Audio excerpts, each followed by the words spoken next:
நமச்சிவாய வாழ்க. நடராஜ பெருமானை தரிசித்தோம்.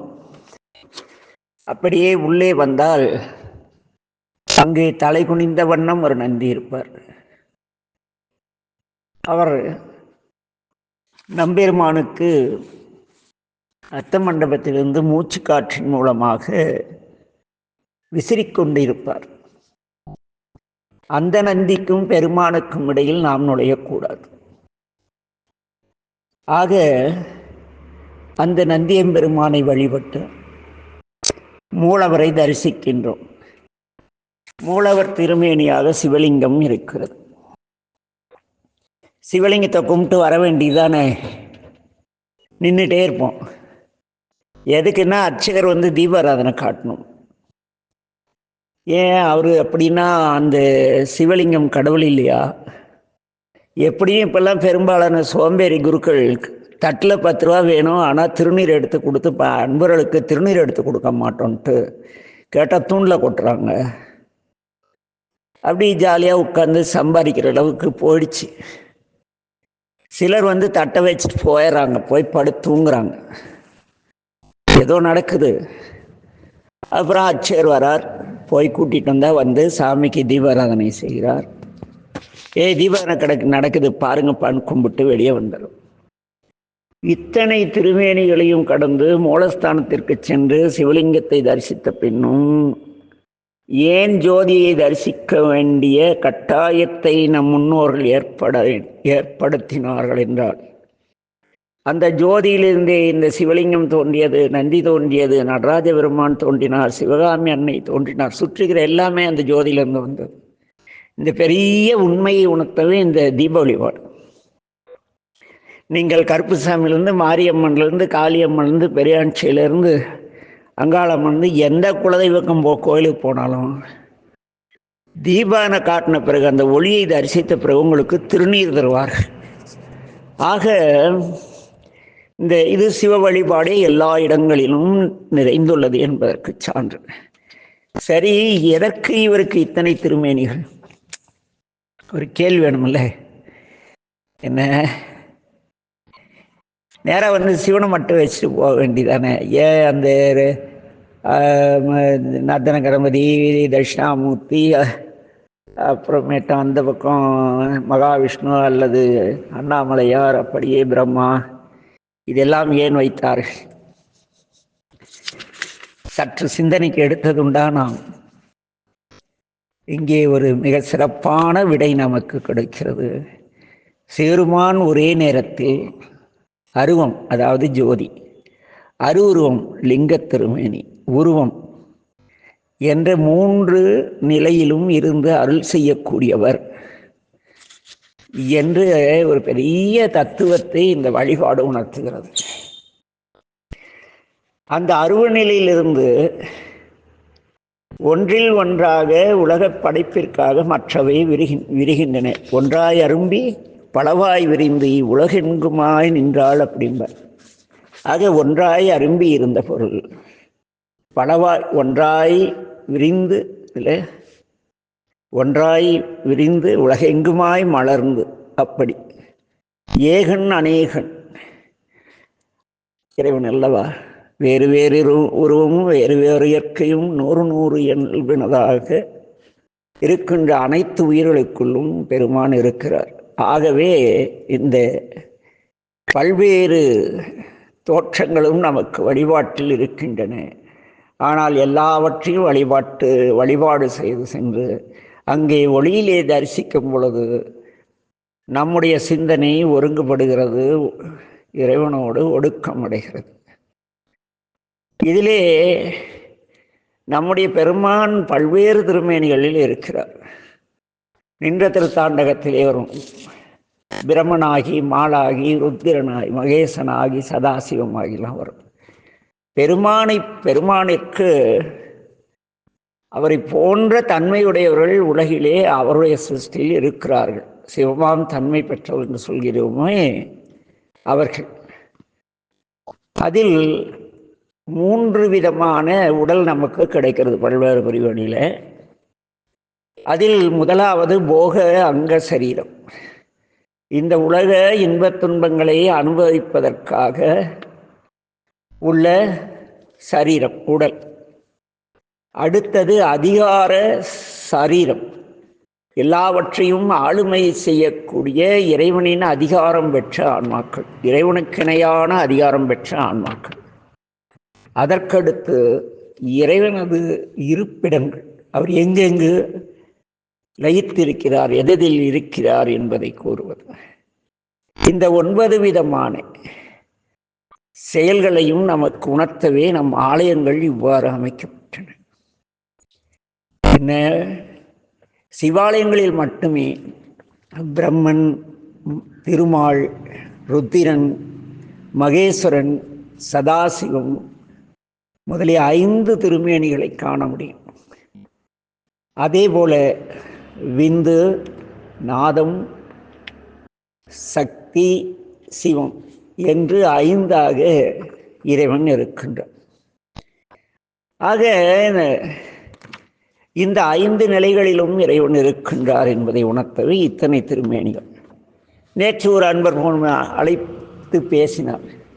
ஐயா, பஞ்சலிங்கம் 108 லிங்கங்கள்லாம் மறந்து விட்டீர்கள், நான் திருவாரூரிலிருந்து பேசுகிறேன். திருவாரூர் தியாகராஜ பெருமான் 1008 லிங்கம் கூட வச்சிருப்பார், ஆனால் எங்கள் ஊரில் அப்படி இல்லை. இருந்தாலும் அதையும் சொல்லணும் ஐயா அப்படின்னாரு. அதற்காக இறைவன் நிலம், நீர், தீ, காற்று, ஆகாசம் என்ற 5ஆக இருக்கின்றார் என்பதை உணர்த்த சுற்றுப்பிரகாரத்திலே நம்முடைய நிறுதி விநாயகரை அடுத்து இந்த பஞ்சலிங்கம் என்று சொல்வார்கள். இதில் கொடுமை என்னன்னா, இந்த சாமி பஞ்சலிங்கம்னு சொல்லுதான்னு தெரியும், நிறைய கோயிலில் இந்த சாமிக்கு அபிஷேகம் பண்ணி ஒரு பூ வைக்க கூட இந்த யாருமே இல்லை. வருத்தமான ஒரு பதிவு தான் இது. அது அந்த பஞ்சலிங்கம். அப்புறம் இறைவனுடைய 108 செயல்பாடுகளை குறிக்க 108 சிவலிங்கம், இறைவனுடைய 1000 திருநாமங்களை குறிக்க 1000 சிவலிங்கங்கள், பேர் 1000 பரவி வானோர் ஏத்தும் பெருமானை என்பார். சரி, இப்படி இருக்கிறது. சிவாலயத்துக்கு வந்தோம், சிவருமானை தரிசித்தோம். அதற்கு பிறகு என்ன செய்வது? இன்னும் நிறைய செய்திகளை நம்ம சரியாக கவனிக்காத விட்டுட்டோம். கோயிலில் சுற்று பிரகாரத்தில் வரும்பொழுது இந்த சிவாலயத்திற்குள் அவ்வளவு எளிதில் வந்துவிட முடியுமா என்றால், சித்தாந்த சாத்திரங்கள் அது மிகவும் இயலாத ஒன்று என்று போதிக்கின்றன. ஏனெனில் உயர்ந்த ஒன்றை நாம் அடைய வேண்டுமானால் அந்த உயர்ந்த பொருளை நோக்கி பயணிக்க வேண்டும். பிறந்தவுடனே பெருமானை வணங்கி அந்த நிலை பெறுவதற்கு எந்த உயிருக்கும் இறைவன் அனுமதி தருவது கிடையாது. ஏன் தருவது கிடையாது என்றால், உழைப்பில்லாமல் தேடித் திரியாமல் பெரும் செல்வம் கிடைத்தால் நாம் அதை வீணாக செலவழித்து விடுவோம். அதற்காகவே நம்பெருமான் நம்மை என்ன செய்கிறார்? புறச்சமயத்தில் கொண்டு போய் புறச்சைவன் நெறி நின்றும். அது என்ன புறச்சைவம்? கருத்திங்கிறதா? அதெல்லாம் கிடையாது. கடவுள் இல்லைன்னு சொல்லிட்டே கடவுளை நினைச்சிட்டே இருப்பாங்க, அதுதான் புறச்சைவம்.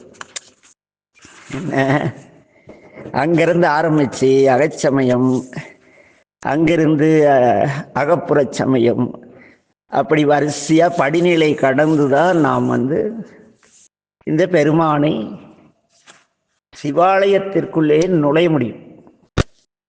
அவ்வளவு சிரமமானது ஒரு சிவாலயத்திற்குள் வழிபாடு செய்வது.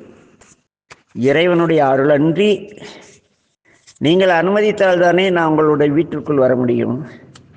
ஆக உடையவர் அனுமதித்தால் மட்டுமே நாம் இறைவனுடைய ஆலயத்திற்குள் செல்ல முடியும். சரிங்கய்யா, எப்படியோ தப்பி தவறி உள்ளே வந்துட்டோம், பல பிறவி கடந்து என்ன என்ன செய்வது? திருமுறை படிக்கலாம், பெரிய புராணம் படிக்கலாம், அதில் கொஞ்சம் தெளிவான கருத்து சொல்லக்கூடிய நிலை கிடைத்தால் அதை ஆரம்பத்தில் இலவசமாக கொடுக்கலாம். பிறகு அதை நல்ல விலைக்கு விற்கலாம். இதெல்லாம் ஆலயத்துக்கு வந்தால் தான் நடக்கும். சாமி பார்த்துட்டு இருக்கார். நீ தீட்சை வாங்கினாதான் சிவருமான் அல்வார் அப்படின்னு ஒரு குரூப் இன்னைக்கு சொல்லிக்கிட்டு தெரியுது. தீட்சை பெற்றால்தான் சிவபெருமான் ஆட்கொள்வார். சிவபெருமான் ஆட்கொண்டு அருளினாலன்றி தீட்சை நேராது. இது எல்லோருக்கும் தெரியும். எனக்கு தெரிந்து எங்களுடைய சேலம், அந்தியூர், பவானி, ஈரோடு மாவட்டங்களில் இன்று பெரிய குருமார்களாக கூறிக்கொள்பவர்கள் எல்லோரும் நல்ல மாமிசம் சாப்பிட்டு கொண்டிருந்தவர்கள் எனக்கு தெரியும், உடன் பழகி இருக்கிறேன். இவங்க சொல்ற மாதிரி தீட்சை பெற்று சைவத்துக்கு வந்தாதான் சிவருமான் ஆட்கொள்வார்னா இவங்க எப்படி இவ்வளோ பெரிய ஆளானாங்க? கேள்வி இருக்குல்ல. வேடமணிந்து வேடத்திற்கேற்றதோ நடிப்பை கொடுக்கும் பொழுது பெரிய ஆளாயிடுவீங்க. ஆனால் அந்த வேடம் அணிவதற்கு முன்பாக நமக்கு ஒரு பெரிய குழப்பம் இருக்கிறது. நம்முடைய கிராமங்களில் எல்லாம் நிறைய தஞ்சை மாவட்டத்திலே சிவாலயங்கள் பாழ்பட்டு போய் கிடக்கின்றன. தஞ்சையில் மட்டுமல்ல, எங்கள் சேலம் மாவட்டத்தில் கிட்டத்தட்ட ஒரு 750 சிவாலயங்கள் பாழ்பட்டு கிடந்து ஒரு 100-108 ஆலயங்கள் இன்று வழிபாட்டில் கொண்டு வந்திருக்கிறோம். ஏன் இந்த சிவாலயங்கள் பாழ்பட்டு போயின? ஒரு காரணம் வேணும் தெரியுமா? ஏன் யாரும் சிவன் கோயிலுக்கு போகிறதில்லை? இந்த தீட்சை வாங்கினதான் கோயில் போகணும், நீ கறி தின்னாதான், கறி திங்கலைன்னா தான் கோயில் போகணும், நோயாளி தானே மருத்துவமனைக்கு போகணும். என்ன பிறவிப்பிணி நீக்கக்கூடிய இறைவனிடத்து பிணியுள்ளவர் சென்றால் தானே பிறவிப்பிணி நீக்குவார். இது யார் கிளை போட்டதுன்னா, இந்த கோயிலில் கோயில் மானிய நிலையம் நிறைய இருக்கும். அது மாதிரி வசதியான குருக்கள் அல்லது சிவாச்சார் பட்டது யாரோன்னு வச்சிங்களேன், சிவன் கோயிலில் பூஜை பண்ணுற சிலர், அவங்க பலர்லாம் கிடையாது, சிலர். அப்புறம் பார்த்தீங்களா, அந்த ஆலய சொத்தை ஆட்டை போட்ட ஆள் இருக்காங்கல்ல, திருட்டு பசங்க. ஆமாம் சாமி, நிறைய ஆலயங்கள் கருணாநிதி அவர்கள் உழுபவனுக்கே நிலங்கள் சொந்தம் என்று ஒரு 76 ஏதோ ஒரு சட்டம் கொண்டு வந்தார். கிட்டத்தட்ட ஆலய சொத்துக்கள் எல்லாம் தனியாருக்கு பட்டா அடிச்சு சாமி. கேட்க நாதி கிடையாது இந்த சிவபெருமானுடைய சொத்துக்களை. பீடாதிபதிகள், மடாதிபதிகள் எல்லாம் மதுரை ஆதீனா ஒரு முறை சாமின்னு பலார்னு அரைஞ்சார். நான் எந்த சாமிடா? பெருமானுடைய சொத்துக்களை பராமரித்து சிவாலய பணி செய்யக்கூடிய ஒரு சாதாரண கணக்கு பிள்ளை என்னார் 292. அந்த நிலை எல்லா சன்னிதானங்களுக்கும் இருக்குமானால் அது வேறு நிலைக்கு சைவம் போயிருக்கும். ஆனால் யாருக்குமே அப்படி இல்லை. சில ஆதீனங்களில் திராவிட இயக்கத்தை சார்ந்தவர்கள் கூட குருமார்களாக ஒன்றுமே செய்யாமல் ஆலயத்தை அழிய விட்டு இருக்கிறார்கள். இதெல்லாம் இந்த சைவ சமயத்தின் மைனஸ். ஆனால் நம்முடைய அன்பிற்குரிய திருஞான சம்பந்தர் என்ன பண்ணுறாருன்னா, இதையெல்லாம் உடைக்கிறார். இன்னைக்கு எப்படி நம்ம பக்தர்கிட்ட புதுசாக சிவத்துக்குள்ளேயோ கோயிலுக்குள்ளே யாரோ ஏதோ பெரிய புராணம் சொல்கிறான்னு உட்காரவங்க கிட்டலாம் என்ன சொல்கிறாங்க, தீட்சை வாங்கிய பின் தான் அவன் பாட்டுக்கு சிவாய நம்மன் சாமி கும்பிட்டு போவான், நம்ம சிவான்ட்டு போவான். இவன் பார்ப்பான், இவனுக்கு கூட்டம் வேணும் இல்லையா, தீட்சை பெற்றால் தான் சிவாய நம்ம சொல்லணும், தீட்சை பெற்றால் தான் நமசிவாய சொல்லணும். இவனுக்கு காசு வேணால் கேட்டால் கொடுத்துட்டு போகிறாங்க. அதுக்காக எதுக்கு பஞ்சாட்சரம் சொல்கிறதுக்கு ஞான சம்பந்தர் கொடுத்த அனுமதி இவங்க மறந்தார்கள் அல்லது மறைக்கிறார்கள். நம்முடைய ஞான சம்பந்த பிரபு பேசுவார், கொள்வாரேனும் குணம் பல நன்மைகள் இல்லாரேனும் இயம்புவர் ஆயிடின் எல்லா தீங்கையும் நீக்குவர், எல்லா தீங்கையும் நீக்குவர். கொள்வாரேனும் குணம்பல நன்மைகள் எல்லாரேனும் இயம்புவர் ஆயிடின் எல்லா தீங்கையும் நீங்குவார் என்பதால் நல்லார் நாமம் நமச்சிவாய்ங்கிறார். நீ கொலை பண்ணி தின்னு பிரச்சனை இல்லை, உனக்கு நல்ல குணமே இல்லை, பரவாயில்ல விடு. ஆனால் நீ என்ன சொல்லு, நமச்சிவாய மந்திரத்தை சொல், உன்னுடைய எல்லா தீங்கும் நீங்கும். இப்படி இந்த திருமுறையை வைத்து, இந்த ஞானசம்பந்த தேவாரத்தை வைத்து அந்தியூர் கட்டி பவானி கட்டி இன்னைக்கு இருக்கிற பெரும்பாலான திருக்கூட்ட அன்பர்லாம் நல்ல மாமிசம் தின்று கொண்டிருந்தவர்கள் எல்லா ஊர்லேயும் இருக்காங்க. நல்ல மாமிசம் சாப்பிட்டவங்களாம் இன்னைக்கு அடியார்களாக கோயிலில் போய் பணி செய்கிறாங்க, காசுக்கு, சாமிக்குல. ஆக அவங்க தீங்கெல்லாம் நீங்கி சிறுபானை சொல்லி போகாமல் சம்பாதிக்கிற அளவு வழி காட்டுறாருல, எல்லாரும் அந்த நிலையை அடைஞ்சிட்டு போகிறது என்ன? ஏன் இவர்கள் இந்த தீட்சை பெற்றால் தான் சிவாய் நம்ம சொல்லணும், நமச்சிவார் ஞானசம்பந்தர் கருத்துக்கு புறம்பான கருத்தை கூறுகிறார்கள்? இதை ஏன் யாரும் எடுத்து கூறுவதில்லை? எந்த ஆதீனங்களும் சன்னிதானங்களும் இந்த திருவேடம் தாங்கிகளும். இது பரவாயில்ல. இன்னொன்று சொல்றார் திருநாவுக்கரசடிகள், குளமிலராகினும் குளத்துக்கேற்பதோர் நலமிக கொடுப்பது நமச்சிவாயவே. நீ ஒழுக்கமற்ற கல்குடித்து சாராயம் குடித்து மாமிசம் தின்று எப்படிப்பட்ட குலத்தில் பிறந்திருந்தாலும் சரி, நீ நமச்சிவாய என்று சொல், உன் குலம் தலைக்கும், அவர்கள் எல்லோரும் நலமடைவார்கள், அவர்கள் எல்லாம் அறநெறி வாழ்க்கை வாழ்வார்கள். திருநாவுக்கரசடிகள் பேசியிருக்கார் சாமி. இந்த சைவத்தை விற்கிறவங்களுக்கெல்லாம் அறிவு வேண்டாம் கொஞ்சமாவது. இதை எளிமையா எல்லாரும் சொல்லலாம்ப்பா. ஞான சம்பந்தர் சொல்றேன், எவ்வளோ பேர் எத்தனை பக்தர்கள் அழைத்து வர தைரியமா வருவாங்க. ஏய் சிவமா அழிக்கும் தெய்வம் அப்படின்ட்டான். இந்த சொத்த ஆட்டை போட்டோம்லாம் என்னான்ட்டான், சிவனை கும்பிட்டா ஒழுக்கமா இருக்கணும், இல்லைன்னா அழிச்சிடாரு. ஏன்டா ஒழுக்கமா இருக்கதாண்டா கல்வி பயில்றது. கல்வி எதுக்கு சாமி பயில்றோம்? ஒழுக்க வாழ்க்கை வாழதானே. என்ன சிவனை கும்பிட்டு ஒழுக்கமா இல்லைன்னா எரிச்சிருவார்னா அவர் எதை எரிப்பார்? ஒழுக்கமற்ற தன்மை எரிப்பார், நம்மளை அழிக்க மாட்டார். நமது இடத்துள்ள தீய குணங்களை அழிப்பார், தீய செயல்களை அழிப்பார், இதையெல்லாம் அழிப்பார். சிவன் நம்ம இந்த உடலை, அவர் படைச்ச உடலை அவரே அழிப்பாரா என்ன? சொக்கரை தூக்கி போட்டு மிதிப்பாரா என்ன? அப்படியெல்லாம் கிடையாது.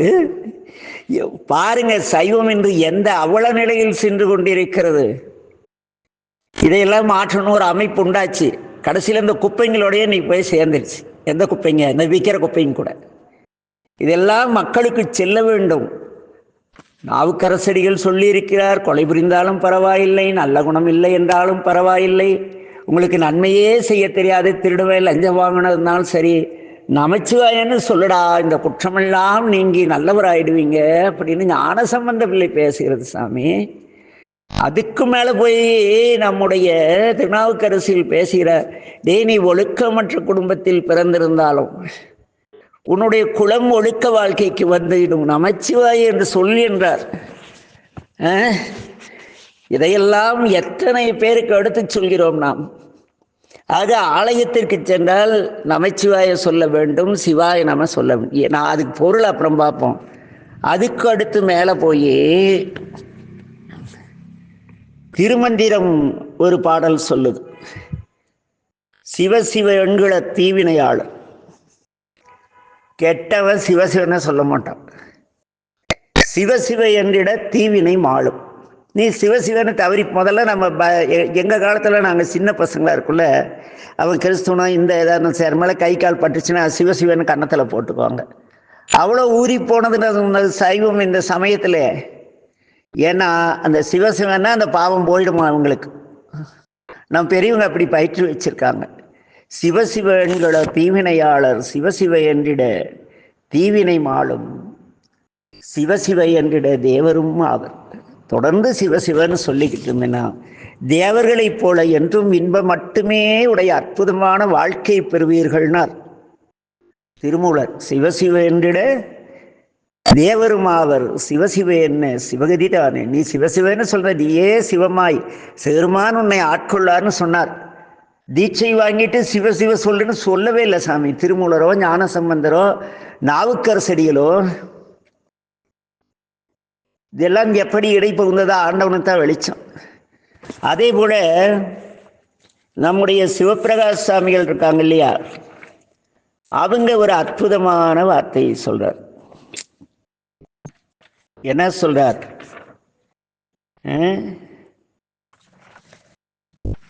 முந்தையோர் சொல்மொழிந்து சிவனனை ஏசினாலும், அந்த சிவன் கிடக்கிறாய் அவரை வீணா போனாலும் அப்படின்னு அவரை திட்டுனா கூட சாமி என்ன பண்ணுவாராம், நம்மளை நினைச்சிட்டான்னு அருள் செய்வாராம். குற்றம் இது அந்த ஆன்மாவின் சுபாவம் நம்மை திட்டுவது, அது திட்டுது என்ன. அதனால என்ன பண்ணணும், அருள்வோம் அப்படின்னு சாமி அருள்வாராம். நம்ம சிவநாம மகிமையில் சிவபிரகாச சாமிகள் பேசுகிறார். ஆக நாம் ஆலயத்திற்கு சென்று இறைவனை வழிபட்டு வெளிப்பிரகாரத்திலே வந்து கொடிமரத்தருகிலே அமர்ந்து சிவாய நம அல்லது நம சிவாய அல்லது சிவசிவ ஏதோ ஒன்றை முடிந்தவரை ஒரு 18 முறையாவது ஜபித்து இறையருள் பெறுவோம் என்று கூறி மீண்டும் அடுத்த பதிவிலே சந்திப்போம். எல்லோருக்கும் திருவருள் உண்டாகட்டும். நமச்சிவாய வாழ்க. எல்லா உயிர்களும் இன்புற்று வாழ்க. திருச்சிற்றம்பலம்.